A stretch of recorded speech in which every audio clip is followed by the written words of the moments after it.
There's a lesson in this somewhere, but I was walking out of Long's, like I do every day, sometimes a couple times a day, and I was about to start filming, so I want to talk about Gatekeepers.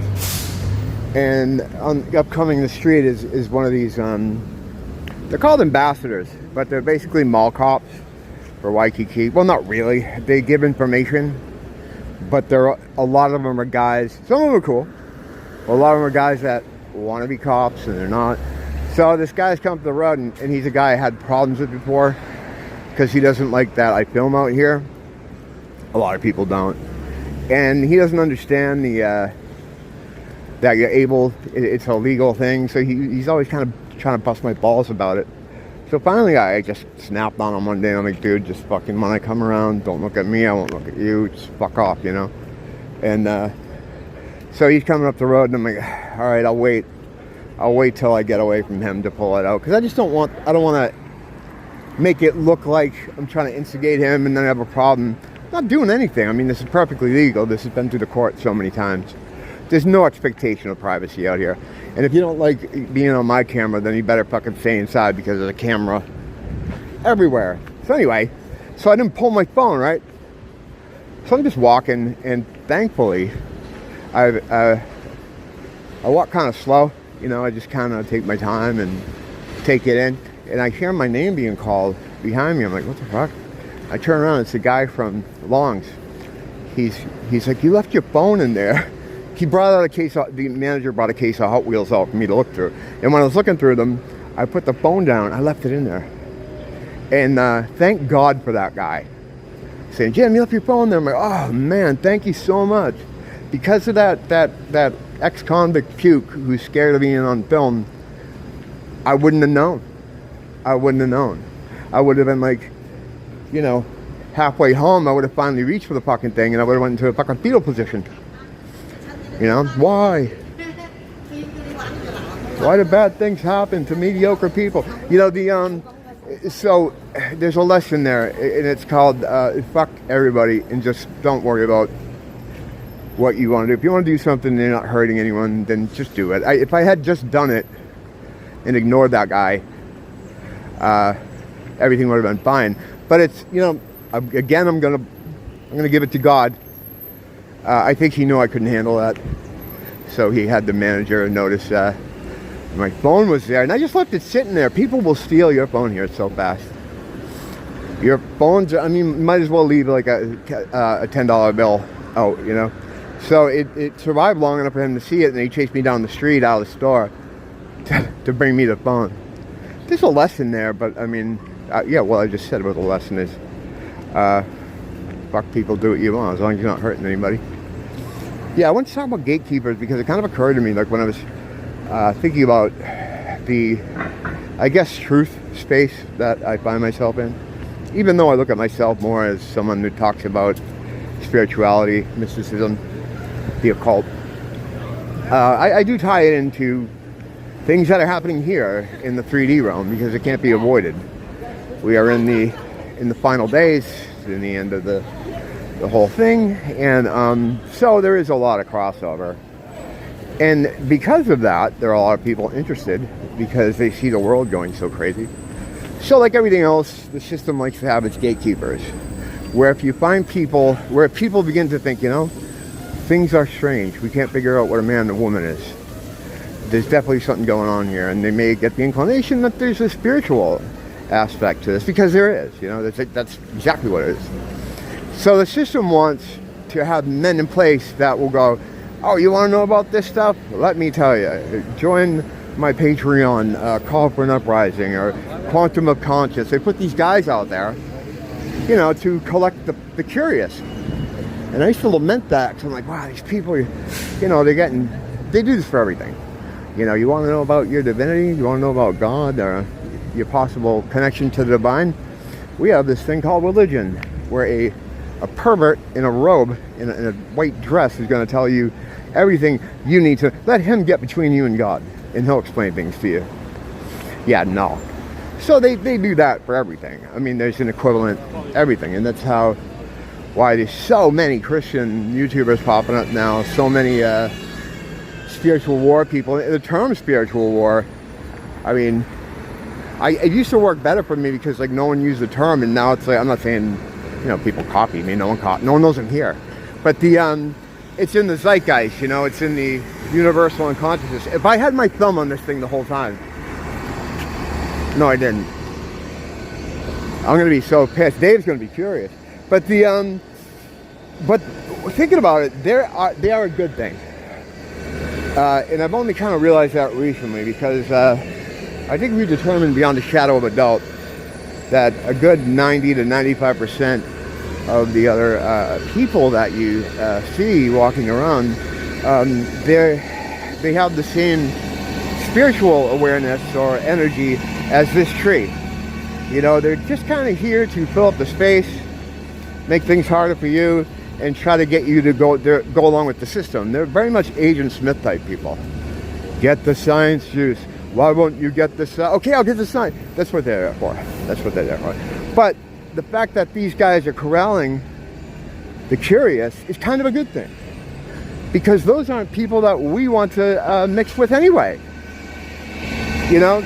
And I'm not saying if you're that easily led by quantum of conscience, then we don't need... No, because, I mean, a lot of these guys have a compelling grift, and if you don't know anything about it, you know, you can't be blamed for thinking, you know, maybe this guy has some kind of answer, or you listen to someone like that. I mean, I don't blame the people right away, but if you get involved in someone like that, or you're watching someone like that, it should become evident at some point that this is a grift, you know, and there's some, this guy's a plant, you know.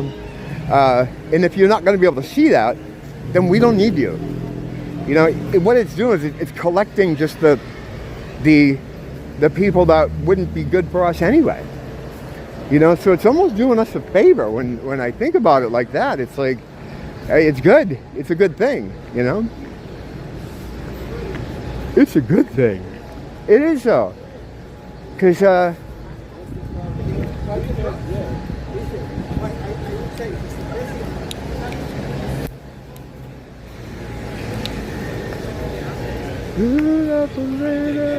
was freaking out about how whenever I go out, if I'm not like super aware and I kind of take my eye off the ball for a minute and I don't have my cigarette going, people will just,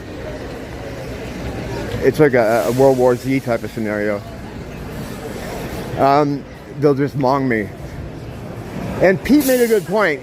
I think when I mean, I hope this is what it is. When you vibrate on a higher level, when your vibration's high enough, and I hope it is because of all the stuff I do and the precautions I take, you kind of glow to people, and subconsciously they kind of want to get near you. That's the only cope I can think of as to why I get monged by people.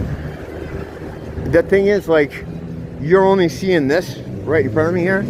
You don't see what's happening beside me or behind me. So when I start freaking out about something, you don't see what I'm freaking out about. I just look like a lunatic. Which, I mean, you know, I am, you know, but still, at the same time, I'm being triggered by something. But I gotta start being cooler about that. And I think I am. I'm trying to look at it like, I don't know how I can explain it, but you're out here in this thing, and you're just walking around. You're not in it. You know, you're not of it. You're just kind of wading through it. People are gonna look at you. They're gonna stare at you. You know, this has gone on since I was a kid. My mom used to get real mad because she would think I was making faces at people. Because she'd be like, why is everybody staring at? What are you doing? She thought I was doing something that she couldn't see, you know. She thought I was like making faces or something that she couldn't see. So, I mean, it's been going on a long time. And in fact, I think a lot of that is why I dress the way I do. I started dressing the way I do and wear makeup and shit. Because I was like, you know, fuck them. They're going to stare at me. I'll give them something to stare at, you know.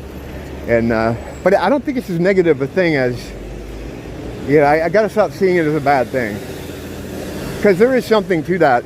When you're a living being walking among the living dead, they look at it like, oh, I don't have that. I don't have whatever's in that shell.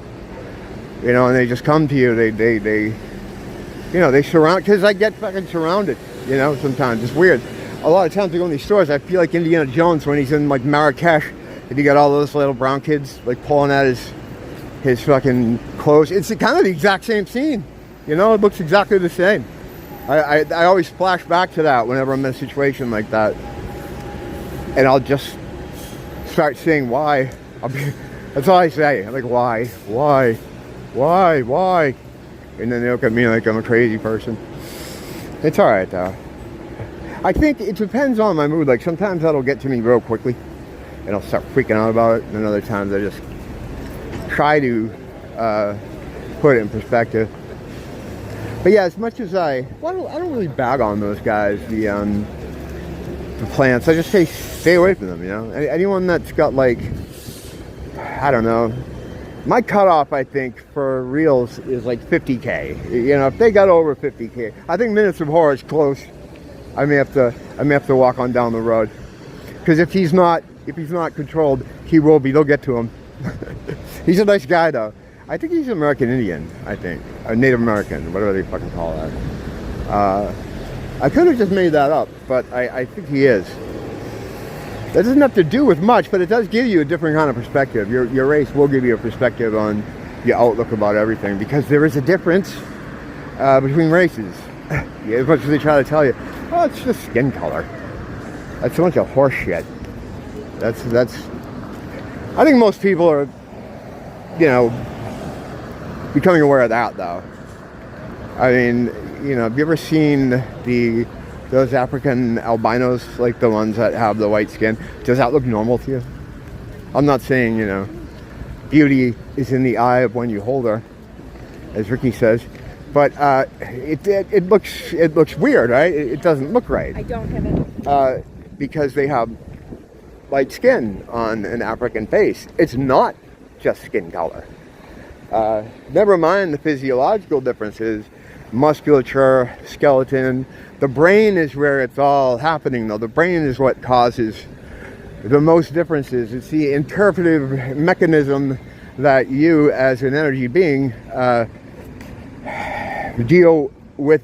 That the brain is kind of like your America Online, and this is the internet.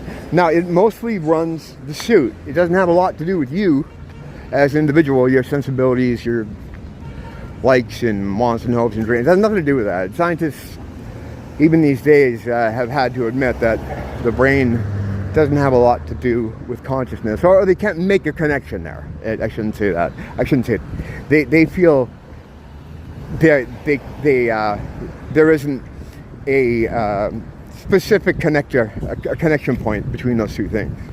I mean, a lot of us know that. You just know it. You just can feel it. You know that, you know, the brain is the brain. Like they used to have these drums. I think they're called Lynn drums. They're like electronic drums. And to get the sound out of them, you had to have a thing called the brain. Oddly enough, it's not oddly enough. These things are all done by design. But yeah, without the brain, you can do all the motions on the drums, but you can't get the sound to come out. You know, you need the brain to do that. So it's a little bit like here, you know. But yeah, so ultimately I think these gatekeepers are a service to us, and they don't know it. The system often does this. It fucks up. Like, because they don't leave anything to chance. They have endless resources and endless time, because as we've gone over here before, so I feel it's settled science, most of the heavies work outside of time.